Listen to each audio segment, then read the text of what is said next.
Welcome to another edition of the Business Brains and the Bottom Line podcast. My name is Paul D'Allegro, your host, and my guest today is Patrick Benoit, the president of Cyber Risk Insights. Welcome to the show, Patrick. Hey, how are you, Paul? I'm honored to be here and looking forward to a great conversation. Yeah, thanks for joining. It's always fun. You know, we had talked about this. You know, people love stories, right? And as a CISO, kind of in your background, I'm sure you have a million of them. But before we get into that, you know, the CISO role has really evolved over the last 30 years, as you know, right? I mean, I think when I got out of college, it was like MIS managers and all that. But how did you get into the cybersecurity CISO world? Like, what's your history in there? And then we can kind of dive into some other topics. So my technology world's a lot longer. You know, obviously, if you look at really the history of CISOs, the proclaimed first really is a guy named Stephen Katz from Citicorp back in 1998. So It's a pretty short-lived career by and large anyway. I was in technology long before that, cut my teeth when I was in the military, you know, programming using all kinds of weird old language stuff and, you know, Lotus 1, 2, 3 and et cetera, et cetera. But I did technology for years and years, had my own consulting company, went back to enterprise, worked for Dell Services, et cetera, et cetera. At some point I woke up and I was at a certain level of the leadership rungs. And I said, you know what? Each company generally has a CIO and each company generally has a CISO. But if I look over here at who's trying to get that COI role, there's like 10 times more people trying to get that than are trying to get the CISO role. So maybe I should, since I've owned security underneath the technology realm for my entire career, maybe I should focus. And so in 2015, 14-ish or so, I decided that I needed to focus on that area of my technology career. So I went out, you know, got the certifications based on the experience, started speaking, started doing, you know, involvement with community folks, started doing consulting and various things like that, and started taking those focused roles. Nice. So for the people out there that aren't familiar with that role, where does the CISO typically fit in the executive chain, right? And you obviously have your CEOs and all that, but where do they sit and who do they report to? Yeah, so and that's a big topic of discussion and certainly a part of that evolution you're talking about, because I describe it as right now, even though the title is chief, and in most cases when somebody says chief something, they're part of that executive leadership team. They usually report to the CEO. In the case of CISOs, it's more like a little c, not a big C. So it's a little c because typically we report to another big C level executive. Right. And, you know, we have all the liability and all the responsibility, but none of the benefits of having the big C. But it's usually a couple tiers down. Small company, it might be below the CIO. So it might go CEO, CIO, and then the CISO. Right. A bigger company, it could be, when I was at CBRE, the CISO was 5 levels down, I think, from the CEO. Yeah. Because you're talking about 120,000 person company. So it's a little bit different. It just depends. Yeah, no, it makes sense. So, you know, like I said, and by the way, I have a degree in computer science. Never used it, but I talk about the languages you know, Fortran, Pascal, assembly language, COBOL, you know, BASIC, that's where I cut all that. My teeth. Yeah, all the guys in our age group, you know, cut their teeth, but I never used it. You know, it's kind of funny. I look back at it now, and I just kind of ended up doing some other things. And so you cut your teeth in that. I don't know what age you are, but I'm like 21 plus postage and handling, but still 21. So that adds the postage and handling adds a few years too, I think, right? Oh, it adds up quick. Yeah. Yeah, no, it's Makes amazing. You great. You know, it's funny. We sound like our parents when we talk because, you know, I'm saying it. Where have the years gone? I still feel like I'm 21. I'm not, but it seems like I just started my career yesterday, and I'm a lot closer to the end than the beginning. That's for sure. Oh, I get teased all the time for using terms like dagnammit, So Yeah. Yeah, it's funny. When you were young, if you looked at someone in their 50s and 60s, they look like they're elderly. Now that we're here, and I don't feel that. I look at myself and I go, I don't feel like I'm an old man, but I guess to a 20-year-old I might be. So, but yeah, no, I get it. I get it. so let's dive back in. Like I said, the CISO role, relatively new role. So what perpetuated the need for a CISO? I kind of think I know the answer to this, but I'd like to hear your impression of like what transpired, because it's only like a 15, 20-year-old role, right? Yeah. Oh, yeah. Yeah. And it really is the specialization. But the flippant answer is the PCI regulation is what perpetuated it. I mean, Yeah. we had, yes, there were some CISOs at large financial institutions and companies like that from 1998 on. But really, it wasn't until about 2007 or 8 when PCI first came out, the payment card, Sure. industry self-regulating themselves and saying they said you must have a named chief information security officer in your company. And all of a sudden, most companies that were below a certain level of size scrambled around and they looked and they went, "Hey, Paul, don't you do our firewall rules?" And Paul went, "Yeah, I do." "Oh, you're our new CISO." And that was what started the perpetuation of we need to have somebody that is a CISO in the company. And then it's evolved since then with actually becoming a more specialized role within technology. It's really not, in my opinion, a technology role, although many still try and play it there. Yeah, it's more of a leadership role. I mean, so that leads me to my next question is, I mean, what are the skills that you think are required to be a productive CISO? Yeah. And I go through this all the time to aspiring CISOs, and we talk about the things you should learn and the things that are nice to learn, but you don't need to. And I look at like a 3-legged stool that a CISO can stand on to be very successful. One is obviously you have to have enough technical background and expertise so that you can talk the talk and walk the walk with the team. It doesn't mean you have to have your hands on keyboards anymore, but you got to be able to at least understand. The second is this whole governance risk compliance idea. Compliance is half of every CISO's world, at least. Yeah, it's got to be. So you got to be able to play in that world and understand that. But the third that is often overlooked is business acumen. And so I tell aspiring CISOs, stop chasing the technical expertise and start chasing the business expertise. Learn finance, learn marketing, learn sales, learn operations. That's what's going to make you the true business value to the company. Yeah, and how all your decisions impact the business, right? Yeah, I have a long time fought with this idea. We used to say a long time ago, we support, IT supports the business. And then it became IT collaborates with it. And then it became IT is a partner of the business. I maintain absolutely IT and cybersecurity. We are the business. There is not a business of any substance that I know of today that can really get away without some form of technology and some form of security surrounding that. Yeah, I mean, even in the last 5 to 10 years, I mean, security was sometimes an afterthought. You see it with customers, right? And it would be like, yeah, we're not protected, but we really can't afford it and we don't have it in the budget. And it's not a problem until it is one.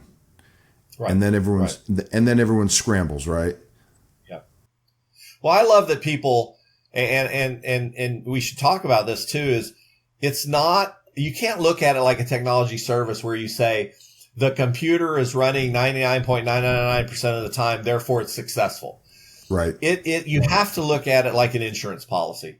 So life insurance is absolutely useless for the dead person, first of all. But you really don't see the value of life insurance until the person dies. Yeah. And cyber is much the same way. We can argue about is cyber effective or not, but how do you prove the negative? If you have not been breached or had not have a significant incident, has your cyber been effective? No, it could only mean that you just haven't been attacked the right way yet. You've been lucky, but I mean, now with the technology that the bad guys have, where there's so much automation going on, I mean, it's amazing. Right. I mean, we get hit all the time with phishing emails and just I'm on guard. We've all been taken in by it, and I'm just I'm always on high alert. Our company's on high alert all the time too. We're always getting training and emails, but every once in a while someone will click on something, and I've done it, click on something I shouldn't click on.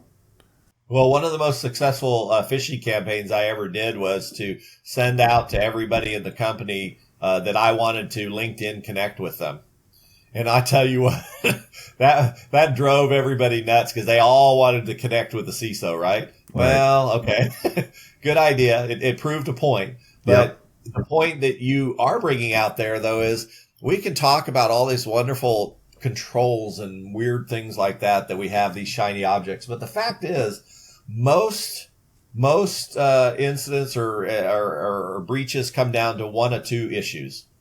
And it's the person, it's the people, it's the Bingo. person involved. But it's 100%. two things. Yep. Somebody did something they weren't supposed to, or somebody did not do something they were supposed to. So they either clicked on a link or they didn't patch something about 99% of the time, in my opinion. So, technology changes. The attacks are changing, all these weird things. We have ransomwares, we have this and we have that. But really, it comes down to, it's is the people. right person accessing the right thing, or are they getting us in trouble somehow? Yeah. No, you hit it. I mean, I think the human element is the biggest threat vector because, we're human. We make mistakes and we click on things. And you just reminded me of something where you're an executive and an employee gets an email from an executive that say, I need this from you. You're like, hey, I've got to do it. My CISO or my CIO or someone sent me this email. I better react. And you click on it. And I think, and one of the other problems we see is, and I think it's changing, is the shaming of people that make mistakes. You should not. Should not. So if you make a mistake, and I've done it, I've clicked on something, I realize I clicked on something, I immediately called our team and say, hey man, I clicked on this, I shouldn't have. And they're like, got it, we'll change your password, we'll do this, and we get out of it. But by sticking your head in the sand is not a good decision, I don't think. Yeah, and it's interesting. You said when the executive writes you. I mean, it's the same way I react when I get an email that says Paul is asking for something. I'm jumping all over it, and I may not pay attention to what's on there because Paul asked. So yeah, right. When Paul asks, we do what Paul says. So that's right. Yeah, that's the way it works. I wish more people in my company felt that way. Yeah.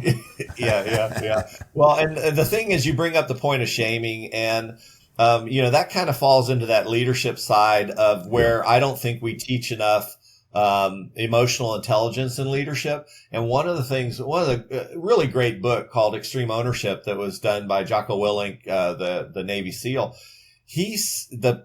Big premise out of that book that resonated with me is when you make that mistake, Paul, and you click on the wrong thing, my reaction should not be, Paul, why'd you do that?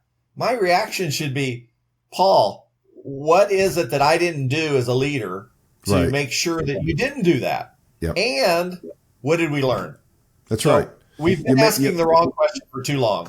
Yeah, you make it a learning experience, and you don't shame anybody, and you don't threaten people. I mean, I've heard some of our customers, the next person that does that, we're going to fire them. I'm like, I don't say a word. It's not my role to say that, but I'm like, God, a little harsh, don't you think? Now you get nobody to speak up. Right, exactly. If they think they're going to get fired, Yeah. So the CISO role, like, obviously it's evolved over the years, but one thing I've always been curious about is how does the board play into this? Like, how do they merge? How do they gel with the CISO? Because normally the people on the board are not technologists. They don't understand technology. They think they do, but they don't. And how do you make that work synergistically, if that's even a word? Yeah, and so the first obvious answer is that when the CISO talks to the board, they have to talk their language. So you need to put it in proper terms that are business terms. You need to put dollars and cents around it. Let's face it, ELT, board, all those folks, their primary concern in the end, especially like in a public company, is taking care of the shareholders' interest. Because you take care of the shareholders' interest, you're taking care of your interest, the company survives, all that's good. So put it in dollar terms. But having said that, we have the new SEC rulings and NYDFS amendments and stuff that have come out, and we're seeing this push to make sure the board has greater oversight, not just of cyber, but risk management oversight in general. And so in doing that, I think what's going to happen, this is more evolution. There's kind of two schools of thought. let's go ahead and put a CISO experienced person on the board, just like we did with finance people in the audit committee. And that's fine and good, but that's going to take several years through attrition for that to really happen in mass. So what will happen first, I think boards should start looking to virtual CISOs or advisory CISOs and engage them directly, contract them directly to advise them, instead of just seeing the bottom up risk management results and saying, okay, yeah, these are good or these are bad. Is get an advisory CISO to give you a top down view from the board level of what you should see, what the oversight is, and then look for where's the gap in the middle. Otherwise you're assessing, you're giving your opinion of all these results that are coming up, and you don't know if they're good, bad, or indifferent. Yeah, no, that's actually great advice. Yeah, that's actually great advice. The negative to that I could see, though, is, some people in the leadership position, you bring in an outside consultant, they may get a little butthurt by, bringing an outside person in to take a look at things. Yeah. But that, so be it, right? That's life sometimes. Well, I'm going to play NCIS Gibbs for a second and say that's my rule number 2. Rule number 2 is nothing is personal. Yeah. And so, don't play that game. If you're feeling bad about something like that just happened, then that's on you. That's not on the person that made that decision. Yeah. Well, one of the things you mentioned earlier is about being a CISO is, you don't have to be keyboard, fat fingering and knowing code and knowing all the technologies. But I guess that role, as the farther the distance is from when you used to do those things, how do you stay abreast of all this? It's such a crowded industry as far as technologies go in the cybersecurity world. How do you stay ahead of the game? That's always been, and I sell this stuff, and it's hard for me. Now, granted, I'm on the sales side. We have our technical folks that help us with that, but it's confusing to me. And that's really it. Read, listen. Once you understand, and this is a basic learning idea for whatever you're trying to learn, is once you understand the language, and you start to get attuned and your ear can hear the language, then you can start to understand the content better. So if you haven't learned the language yet, you need to focus on learning the language, because that's how you're going to then learn the content. As far as keeping up with it after that, man, I surround myself with people that are so much smarter than me. Yeah, and I'm truly curious and interested to listen to them tell me about things that have to do with threat hunting and pen testing and hacking this and, red teaming and whatever else is going on, even on the risk side, the risk management, looking at compliance and the audits and control measures and things like that. Those are all things that I'm interested in hearing and learning and staying abreast of. And I do that by having those smart people around me. Yeah. And that says a lot. Now, in any leadership position, if you're confident in yourself, you surround yourself with smart people. The guys that I think run into trouble are the guys that have some insecurity that want to be the smartest guy in the room all the time. Yeah. And you know what they almost always do first? A guy or girl, leader. Yep. If they're not confident in who they are and they don't like that the people around them know more than them in any particular area, they will start moving them out and finding somebody that will either say yes to them or agrees with their position in all cases. Yeah. So that actually dovetails into my next question nicely is, to be an effective CISO, what do you think the qualities, the most important qualities that a CISO needs to be effective in his job and as a leader in the organization? In the military, we had an expression, we called it, and you may know this because we're, in that age where we probably saw this cartoon, but we always said semper gumby. So, always flexible. And that's like the number one thing, because if you expect it to change, it won't. If you don't expect it to change, it will. And so you have to be always willing to adapt. You have to be very, very good at, in my opinion, translating. So, analogies and storytelling and changing the words so that it's not text speak. And I think you have to be very good to be an effective leader at abstracting too. So that when those really smart people say something, you can go, oh, that's kind of like this. And they go, yeah, that's it. So because you were able to abstract the concept, I think those things right there are super key to any leadership role. Yeah, and it's funny, leadership's a funny thing. I've had several people on the show to talk about leadership. That's kind of a strong interest of mine. I had a retired lieutenant colonel on. I've had different leaders, because leadership is a funny thing in my mind. It's how you make people feel, how you motivate people. There's different styles, right? I mean, there's people that think by banging you over the head with a baseball bat's going to motivate you. I don't happen to agree with that strategy, but those people are still out there, by the way, that berate and belittle. And I'm always if you want me to run through a wall for you, make me feel good about myself. And I'm not saying like rub my shoulders every day. I'm saying, hey, make me feel like, hey, I'm a productive part of the team. You appreciate what I do, and I'd run through a wall for you. And that's really, in my opinion, well, you bring up the key point. And when you talk to military personnel, veterans and such, sometimes they may or may not be stuck in the old expression of leadership, which is command and control. And command and control has an absolute place. It's the house is on fire. I don't have time to inspire you. I'm dragging you or telling you, get out of the burning building. Yep. That's where it's appropriate. Most of the time nowadays, though, we shouldn't be dealing in a command and control environment. We should be dealing in what Stephen M.R. Covey Jr. says, which is trust and inspire. So I need to develop two-way trust. I need to give trust. I need to be trustworthy, and I need to inspire the folks on my team to do, or inspire the leaders. Let's talk about mentoring up. I need to inspire everybody around me to want to do what we think is the right thing to do. Gone are the days of go do it. Yeah. No, that's great, great strategy there. It's funny. You got me thinking about something. We all have bosses, right? And I always tell people, you have a good boss is when your phone rings and you see your boss's name and you're like, oh yeah, that's Joe Blow. Yeah. And you pick up, hey man, how you doing? Versus the guy that you never liked, doesn't make you feel good, doesn't motivate you, like, oh crap, I'll send him to voicemail, deal with him later. So that to me is my litmus test. Anyone I've worked for or with, if I see the phone ring and I'm happy to hear from them, that tells me that they're doing a good job of effectively leading.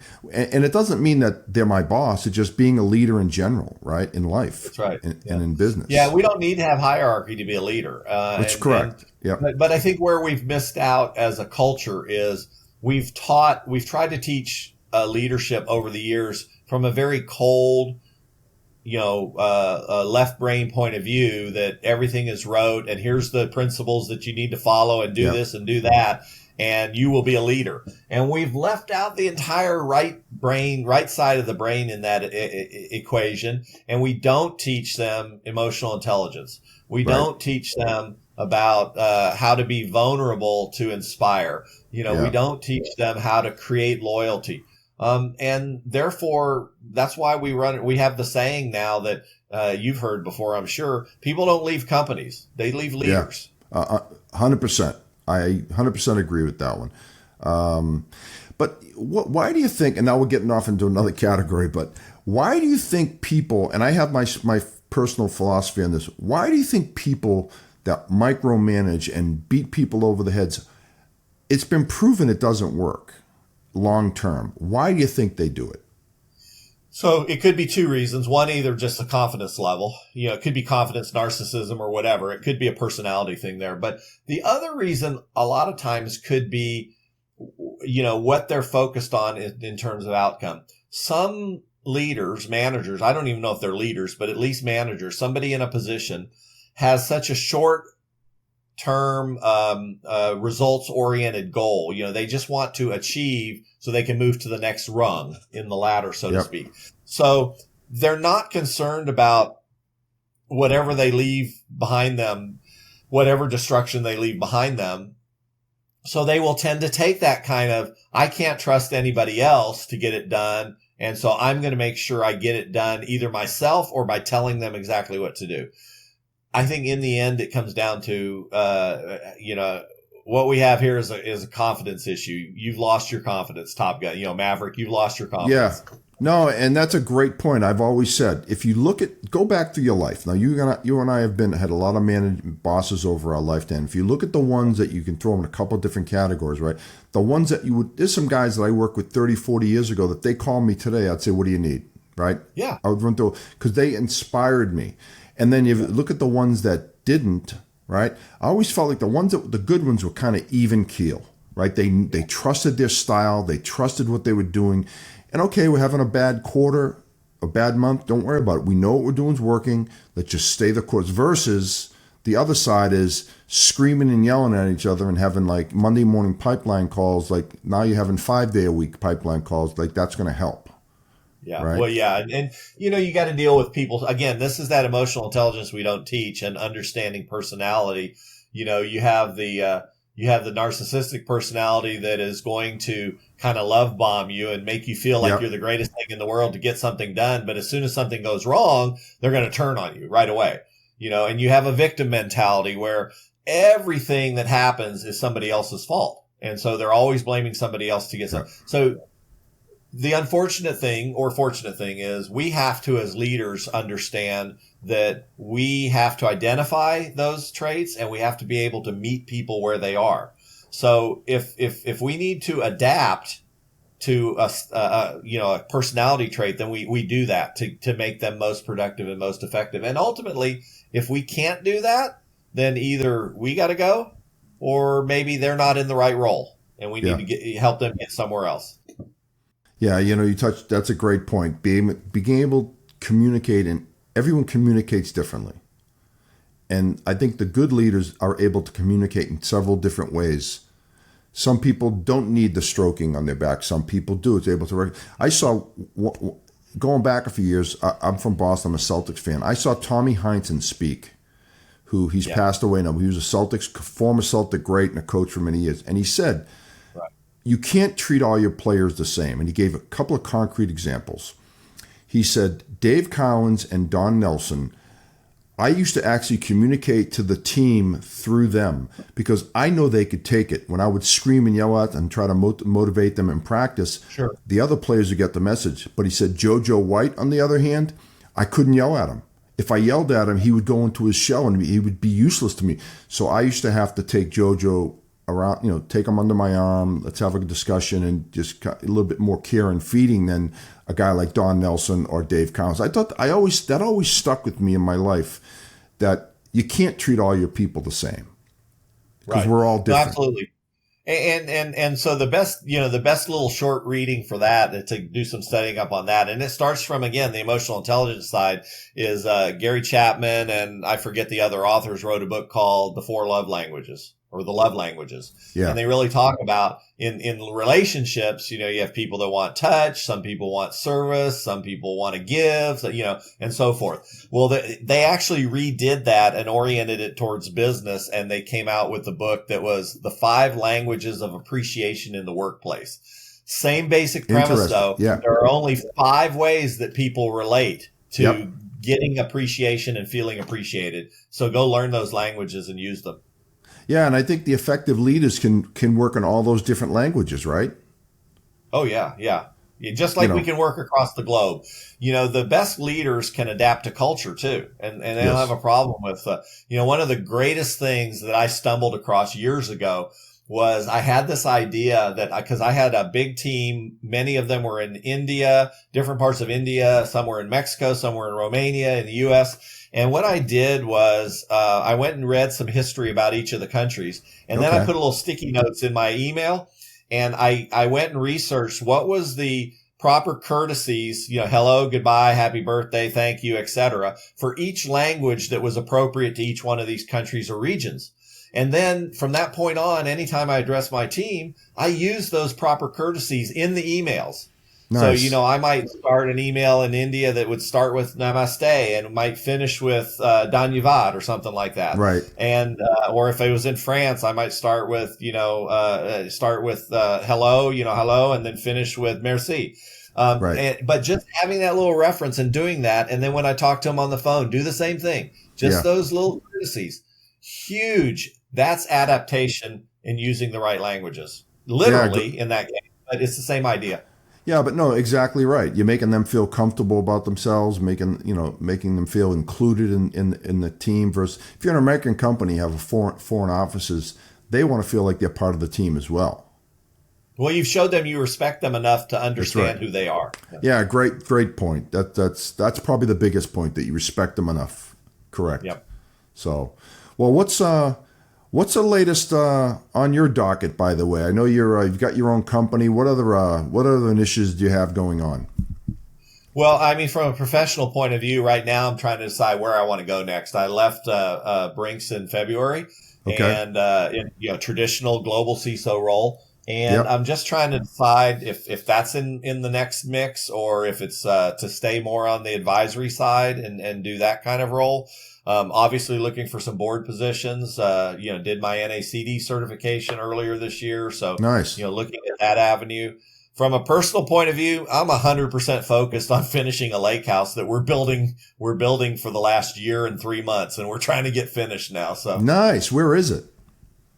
it's in Oklahoma. It's called Lake Eufaula. It's Okay. kind of halfway up the road between McAllister and Muskogee. Yep. Largest lake in Oklahoma, bigger than Lake Texoma. Wow. So it's going to be a lot of fun. We got 4 acres there, and Beautiful. got 2.5 on the water. Got about 100 yards of beach, so we're excited.